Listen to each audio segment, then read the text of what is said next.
Good morning students. ഇന്ന് നമ്മൾ bank reconciliation സ്റ്റേറ്റ്മെന്റിനെ പറ്റിയാണ് പഠിക്കാൻ പോകുന്നത്.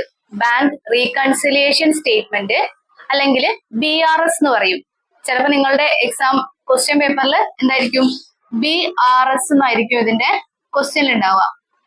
അപ്പോൾ BRS എന്ന് പറഞ്ഞാലും ബാങ്ക് റീകൺസിലിയേഷൻ സ്റ്റേറ്റ്മെന്റ് എന്ന് പറഞ്ഞാലും സെയിം ആണ്. അപ്പൊ നമ്മൾ ഇതിന്റെ ഫോർമാറ്റും കാര്യങ്ങളൊക്കെ പഠിക്കുന്നതിന് മുന്നേ എന്താണ് ബാങ്ക് റീകൺസിലിയേഷൻ സ്റ്റേറ്റ്മെന്റ് എന്നുള്ളത് അറിഞ്ഞിരിക്കണം. എന്താണ് ബാങ്ക് റീകൺസിലിയേഷൻ സ്റ്റേറ്റ്മെന്റ്? നിങ്ങളുടെ പേജ് നമ്പർ 95 എടുക്കുക. അതില് പറഞ്ഞിട്ടുണ്ട്, bank reconciliation statement is A statement prepared to reconcile the difference between balances as per the bank column of the cash book and passbook on any given date എന്ന് പറഞ്ഞിട്ടുണ്ടെങ്കിൽ എന്താണ്, അതായത് നമ്മൾ businessman എന്ത് maintain ചെയ്തിരിക്കണം? ഒരു ക്യാഷ് ബുക്ക് മെയിൻറ്റെയിൻ ചെയ്തിരിക്കണം അല്ലെ. നമ്മളിപ്പോ ഒരു ബിസിനസ് സ്റ്റാർട്ട് ചെയ്യുന്ന സമയത്ത് നമ്മൾ എന്ത് ഓപ്പൺ ചെയ്തിരിക്കണം? ഒരു ബാങ്ക് അക്കൗണ്ട് ഓപ്പൺ ചെയ്തിരിക്കണം. അപ്പൊ നമ്മളുടെ കയ്യിലുള്ള ക്യാഷ് ബുക്കിലെ ബാങ്ക് ബാലൻസും നമ്മൾ ഓപ്പൺ ചെയ്തിരിക്കുന്ന ബാങ്ക് ഉണ്ടല്ലോ, അപ്പൊ SBI ആണെങ്കിൽ SBI, ആ ബാങ്കിൽ അവർ എന്തും മെയിൻറ്റെയിൻ ചെയ്തിട്ടുണ്ടാവും? ഒരു പാസ്ബുക്കും മെയിൻറ്റെയിൻ ചെയ്തിട്ടുണ്ടാവും നമ്മളുടെ പേരിലുള്ള. അപ്പോ നമ്മളുടെ ക്യാഷ് ബുക്കും ബാങ്കിന്റെ പാസ്ബുക്കും തമ്മിൽ എന്തെങ്കിലും മിസ്റ്റേക്സ് ഉണ്ടോ, അതായത് ഞാൻ ചെയ്തതിൽ എന്തെങ്കിലും മിസ്റ്റേക്സ് ഉണ്ടോ എന്ന് നമ്മൾ അങ്ങോട്ടും ഇങ്ങോട്ടും ക്യാഷ് ബുക്കും പാസ്ബുക്കും തമ്മിൽ വെച്ച് കമ്പയർ ചെയ്തിട്ട് ഇറേഴ്സ് കണ്ടുപിടിക്കുന്ന ഒരു ഇതാണ് എന്ത്, ബാങ്ക് റീകൺസിലിയേഷൻ സ്റ്റേറ്റ്മെന്റ് എന്ന് പറയുന്നത്. അപ്പോ എന്തിനൊക്കെ വേണ്ടിയിട്ടാണ് നമ്മൾ ബാങ്ക് റീകൺസിലിയേഷൻ സ്റ്റേറ്റ്മെന്റ് പ്രിപ്പയർ ചെയ്യുന്നത്? നോക്കുക, റീസൺസ് ഫോർ ദ ഡിഫറൻസ്. എന്തൊക്കെ കാരണങ്ങൾ കൊണ്ട് നമുക്ക് ഇങ്ങനെ ഡിഫറൻസ് വരാം, ക്യാഷ് ബുക്കും പാസ്ബുക്കും തമ്മിൽ എന്തൊക്കെ കാരണങ്ങൾ കൊണ്ട് നമുക്ക് ഡിഫറൻസ് വരാമെന്നാണ് പറയുന്നത്. ഫസ്റ്റ് റീസൺ എന്താണ്? Cheques issued by the firm but not yet presented for payment. നമ്മളുടെ ബിസിനസ് ചെക്ക് ഇഷ്യൂ, ഏതെങ്കിലും ഒരു വ്യക്തിക്ക് ചെക്ക് ഇഷ്യൂ ചെയ്തിട്ടുണ്ടെന്ന് വിചാരിക്കാം. ചെക്ക് ഇഷ്യൂ ചെയ്യാന്ന് പറഞ്ഞാൽ എന്താണ്? ചെക്ക് കൊടുക്കുക അല്ലെ. അതായത് എന്റെ കയ്യിൽ നിന്ന് സാധനം വാങ്ങിയ ഒരാൾക്ക് ഞാൻ ചെക്ക് കൊടുത്തു, ചെക്ക് ഇഷ്യൂ ചെയ്തു. പക്ഷെ അതെന്താ, but not yet presented for payment. പക്ഷെ അത് പേയ്മെന്റ് ആയിട്ട് ബാങ്കിൽ എത്തിയിട്ടില്ല. ഓക്കെ, അതായത് പേയ്മെന്റ് എന്നുള്ളത് കാണിച്ചിട്ടില്ല. അതൊരു റീസൺ ആണ്. Cheque deposited into bank but not yet collected. രണ്ടാമത്തെ ഒരു കേസ്, നമ്മള് ചെക്ക് ബാങ്കിൽ ഡെപ്പോസിറ്റ് ചെയ്തു, പക്ഷെ അതെന്താ, ഇത്ര ദിവസമായിട്ടും കളക്ഷൻ ചെയ്തിട്ടില്ല, കളക്ട് ചെയ്തിട്ടില്ല. ബാങ്ക് എന്ത് ചെയ്തിട്ടില്ല? കളക്ട് ചെയ്തിട്ടില്ല. അങ്ങനെ ഒന്ന് നമ്മൾ ചെക്ക് ഇഷ്യൂ ചെയ്തിട്ട് അത് ബാങ്ക് അറിഞ്ഞിട്ടില്ല. സെക്കൻഡ് വൺ, ചെക്ക് നമ്മൾ ഡെപ്പോസിറ്റ് ചെയ്തു ബട്ട് നോട്ട് കളക്റ്റഡ്. ഇത് രണ്ടും എന്തിന്റെ റീസൺ ആണ്? ഇങ്ങനെ ക്യാഷ് ബുക്കും പാസ്ബുക്കും തമ്മിൽ ഡിഫറൻസ് വരാനുള്ള റീസൺ ആണ്. Then amount directly deposited in the bank account. Direct ആയിട്ട് ഒരാൾ പോയിട്ട് ബാങ്കിൽ ഡെപ്പോസിറ്റ് ചെയ്തെന്ന് വിചാരിച്ചോ, അപ്പൊ നമ്മളിത് അറിയുന്നില്ലല്ലോ. അപ്പൊ നമ്മളുടെ ക്യാഷ് ബുക്കിൽ എന്താണ്, ഇത് റെക്കോർഡ് ചെയ്തിട്ടുണ്ടാവില്ല. അപ്പൊ അതും ഒരു റീസൺ ആണ്. ബാങ്ക് ചാർജസ്, നമുക്കറിയാം ബാങ്കിലെ ഇപ്പൊ SBI ആണെങ്കിലും ഒരുപാട് അതിന്റെ ഫെസിലിറ്റീസിന് അനുസരിച്ച് ഈ ബാങ്ക് എന്ത് ചെയ്യുന്നുണ്ട്, ഒരുപാട് ചാർജസ് ചെയ്യുന്നുണ്ട് അല്ലെ. അപ്പൊ ഈ ബാങ്ക് ചാർജസ് നമ്മൾ അറിയാതെ പോകും. അപ്പൊ നമ്മളുടെ ക്യാഷ് ബുക്കിൽ അത് എന്താണ്, റെക്കോർഡ് ചെയ്യാൻ നമ്മൾ വിട്ടുപോകുന്നുണ്ട്.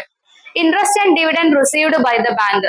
ബാങ്ക് ചാർജസ് എന്ന് പറയുന്നത് നമ്മളുടെ കയ്യിൽ നിന്ന് പോകുന്ന എമൗണ്ട് ആണ്. ഇനി ഇൻട്രസ്റ്റും ഡിവിഡൻഡ് ഒക്കെ റിസീവ് ചെയ്യുകയാണെങ്കിൽ അതും എന്താണ്, അതും ചേഞ്ചസ് വരാനുള്ള ചാൻസ് ഉണ്ട്.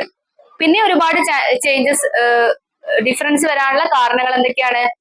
Direct payment made by the bank on behalf of the customer. കസ്റ്റമറിന് വേണ്ടിയിട്ട് ബാങ്ക് ഡയറക്റ്റ് ആയിട്ട് എന്തെങ്കിലും പേയ്മെന്റ് ചെയ്യുകയാണെന്നുണ്ടെങ്കിൽ ഡിസോണർ ഓഫ് ചെക്ക് അല്ലെങ്കിൽ ബിൽ ഡിസ്കൗണ്ട്, പിന്നെ errors committed in recording transaction by the firm. അങ്ങനെ ഒരുപാട് നമ്മളുടെ കയ്യിലല്ലേ, നമ്മൾ മനുഷ്യന്മാരാണ്, നമുക്ക് ഒരുപാട് തെറ്റുകൾ വരാനുള്ള ചാൻസ് ഉണ്ട്. അപ്പൊ ഇങ്ങനെ പല റീസൺ കൊണ്ടും നമ്മളുടെ ബാങ്ക് അക്കൗണ്ടിൽ എന്തുണ്ടാവും, പാസ്ബുക്കിലും ക്യാഷ് ബുക്കിലും തമ്മിൽ ഡിഫറൻസ് വരും. ഇത് കണ്ടുപിടിക്കുക എന്നതാണ് ബാങ്ക് റീകൺസിലിയേഷൻ സ്റ്റേറ്റ്മെന്റിന്റെ മെയിൻ ഒബ്ജക്റ്റീവ് എന്ന് പറയുന്നത്. ഇനി നിങ്ങൾ പേജ് നമ്പർ 98 എടുക്കുക. അതില് നിങ്ങൾക്കിപ്പോ എക്സാമിന് ഏറ്റവും ഇമ്പോർട്ടന്റ് ആയിട്ടുള്ള, ഏറ്റവും വരുന്ന ഉറപ്പുള്ള കാര്യങ്ങളാണ് ഞാൻ നിങ്ങൾക്ക് പറഞ്ഞിരുന്നത്. എല്ലാ കാര്യങ്ങളും നമുക്ക് എന്താണ് വലിച്ചുവാരി പഠിക്കേണ്ട ആവശ്യമില്ല. ഇമ്പോർട്ടന്റ് ആയിട്ട് എക്സാമിന് ചോദിക്കുന്നുള്ള കാര്യങ്ങൾ മാത്രമാണ് നമ്മൾ ക്ലാസ്സിൽ പറയുന്നത്. അപ്പൊ നിങ്ങൾ പേജ് നമ്പർ 98 എടുക്കുക. അതില് the items usually added to the balance as per cash book. ഇനി the items usually deducted from the balance as per cash book. അതായത് നമ്മൾ ബാങ്ക് റീകൺസിലിയേഷൻ സ്റ്റേറ്റ്മെന്റ് പ്രിപ്പയർ ചെയ്യുന്ന സമയത്ത് കുറച്ച് ഐറ്റംസ് നമുക്ക് ആഡ് ചെയ്യാനും ഉണ്ടാവും, കുറച്ച് ഐറ്റംസ് നമുക്ക് നമുക്ക് അതിൽ നിന്ന് ഡിഡക്ട് ചെയ്യാനും ഉണ്ടാവും. അപ്പൊ ഏതൊക്കെ ഐറ്റംസ് ആണ് നമ്മൾ ആഡ് ചെയ്യേണ്ടത്, ഏതൊക്കെ ഐറ്റംസ് ആണ് ഡിഡക്ട് ചെയ്യേണ്ടത് എന്നൊരു ലിസ്റ്റ് ആണ് ആ പേജ് നമ്പർ 98 കൊടുത്തിട്ടുള്ളത്. എന്തൊക്കെയാണ് നമുക്ക് ആഡ് ചെയ്യേണ്ട ഐറ്റംസ് എന്തൊക്കെയാണ്? Direct payments by a customer to bank. Direct payments by a customer to bank. ഒരു കസ്റ്റമർ ഡയറക്റ്റ് വന്ന് ബാങ്കിൽ വന്നിട്ട് എന്ത് ചെയ്യാ, പേയ്മെന്റ് നടത്തി എന്ന് വിചാരിച്ചോ. ഇനി interest on deposit credited by the bank. Interest on deposit credited by the bank. നമ്മൾ ഡെപ്പോസിറ്റ് ബാങ്കിൽ ഡെപ്പോസിറ്റ് ചെയ്താൽ നിങ്ങൾക്ക് അറിയാം എന്താണ്, നമുക്ക് ഇൻട്രസ്റ്റ് കിട്ടും അല്ലെ. അപ്പൊ അതെന്ത് ചെയ്യാണ്, ബാങ്ക് ക്രെഡിറ്റ് ചെയ്ത്. പക്ഷെ നമ്മൾ അറിഞ്ഞില്ല. അങ്ങനത്തെ കാര്യങ്ങളൊക്കെ നമ്മൾ എന്ത് ചെയ്യണം, ആഡ് ചെയ്യേണ്ട ഐറ്റംസ് ആണ് പറയുന്നത്. ഇത് നിങ്ങൾ കാണാതെ പഠിക്കുന്നേ വേണം. ഫസ്റ്റ് വൺ എന്താണ്, direct payments by a customer to the bank, interest on deposit credited by the bank, cheque issued but not presented for payment. Cheque നമ്മള് അതായത് ബിസിനസ്മാൻ ഇഷ്യൂ ചെയ്തിട്ടുണ്ട്, പക്ഷെ അതെന്താണ് പേയ്മെന്റ് പോയിട്ടില്ല, അതായത് നമ്മൾ അറിഞ്ഞിട്ടില്ല. Interest, dividend, rent etcetera collected by the bank, bills, promissory notes etcetera connected and credited in passbook. പിന്നെന്താണ്, cheque deposited for collection but omitted to record in the cash book. ഇത്രയും items, ഇത്രയും 6 items നിങ്ങൾ കാണാതെ തന്നെ പഠിക്കുക. ഇത്രയും items വന്നിട്ടുണ്ടെങ്കിൽ നമ്മൾ എന്ത് ചെയ്യണം, ബാങ്ക് റീകൺസിലിയേഷൻ സ്റ്റേറ്റ്മെന്റിൽ നമ്മളത് ആഡ് ചെയ്യുന്ന വേണം. ഇനി എന്തൊക്കെ ഐറ്റംസ് നമ്മൾ ഡിഡക്ട് ചെയ്യണം എന്നാണ് പറയുന്നത്?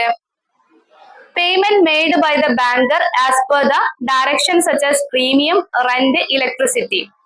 അതായത് നമ്മളുടെ പേയ്മെന്റ് ഈ ബാങ്കർ എന്തൊക്കെ പേയ്മെന്റ് ചെയ്യുന്നാണ് പറയുന്നത്? അതായത് പ്രീമിയം, റെന്റ്, ഇലക്ട്രിസിറ്റി. അതായത് ബാങ്കിൽ നിന്ന് ഡയറക്റ്റ് ആയിട്ട് പ്രീമിയം, അതേപോലെ റെന്റ്, ഇലക്ട്രിസിറ്റി ബിൽസ് ഒക്കെ ചില സമയത്ത് ബാങ്ക് ഡയറക്റ്റ് ആയിട്ട് എന്ത് ചെയ്യും, പേ ചെയ്യും. നമ്മളോട് ചോദിക്കാതെ ഡയറക്റ്റ് ആയിട്ട് എന്ത് ചെയ്യും, പേ ചെയ്യും. അപ്പൊ അതെന്താണ്, നമ്മൾ അറിയാതെ പോകും. അത് നമ്മൾ എന്ത് ചെയ്യണം, ഡിഡക്ട് ചെയ്യണം. ഡിഡക്ട് മീൻസ് മൈനസ് ചെയ്യണം. Bank charges as per the passbook. Passbook അനുസരിച്ചുള്ള ബാങ്ക് ചാർജസും മൈനസ് ചെയ്യണം.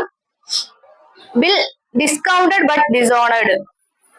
ബില്ല് ഡിസ്കൗണ്ടഡ് ചെയ്തത് നമ്മൾ എന്ത് ചെയ്യണം, ഡിഡക്ട് ചെയ്യണം. Interest on overdraft debit in the passbook.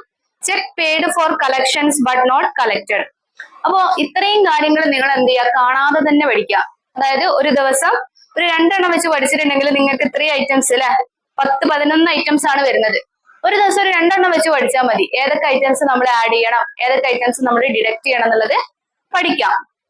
ഇത് പഠിച്ചാൽ മാത്രമേ നമുക്ക് എന്ത് പ്രിപ്പയർ ചെയ്യാൻ പറ്റുള്ളൂ, ബാങ്ക് റീകൺസിലിയേഷൻ സ്റ്റേറ്റ്മെന്റ് പ്രിപ്പയർ ചെയ്യാൻ പറ്റുള്ളൂ. ഇനി നിങ്ങൾ എന്ത് ചെയ്യുക, ഇത്രയും ഐറ്റംസ് നിങ്ങൾ പഠിച്ചെന്ന് വിചാരിക്കുക. ഇനി നമുക്ക് ആ ഒരു പ്രോബ്ലത്തിലേക്ക് ഒന്ന് പോകാം. 98 പ്രോബ്ലം നോക്കുക.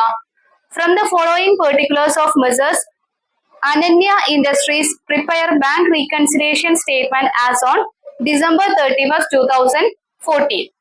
നമ്മളോട് ബാങ്ക് റീകൺസിലിയേഷൻ സ്റ്റേറ്റ്മെന്റ് ആണ് പ്രിപ്പയർ ചെയ്യാൻ പറഞ്ഞത്. ആരതാണ്? മിസസ് അനന്യ ഇൻഡസ്ട്രീസിന്റെ ബാങ്ക് റീകൺസിലിയേഷൻ സ്റ്റേറ്റ്മെന്റ് ആണ്.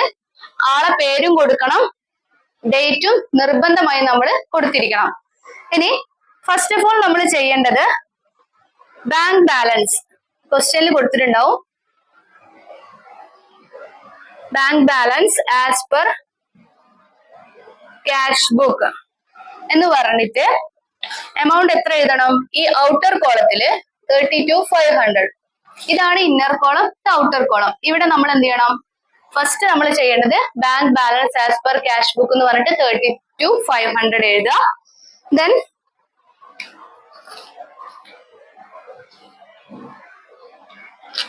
ഇനി അടുത്തത് എന്താണ്? ഇനി ആഡ് ചെയ്യേണ്ട ഐറ്റംസ് ആണ് നമ്മൾ ആദ്യം കൊടുക്കുന്നത്. അപ്പൊ നിങ്ങൾ നേരത്തെ പഠിച്ച ലിസ്റ്റ് ഇല്ലേ, ആ ലിസ്റ്റിൽ ആഡ് ചെയ്യേണ്ട ഐറ്റംസ് ഏതൊക്കെയാണ് ഐഡന്റിഫൈ ചെയ്യുക, ആഡ് ചെയ്യുക, അത്രയേ ഉള്ളൂ. എന്തൊക്കെയാണ്? First checks issued. ക്വസ്റ്റ്യൻ നോക്കുക, അതില് cheques issued but not presented എന്നുള്ളത് ആഡ് ചെയ്യണം, 12,500. Then dividend received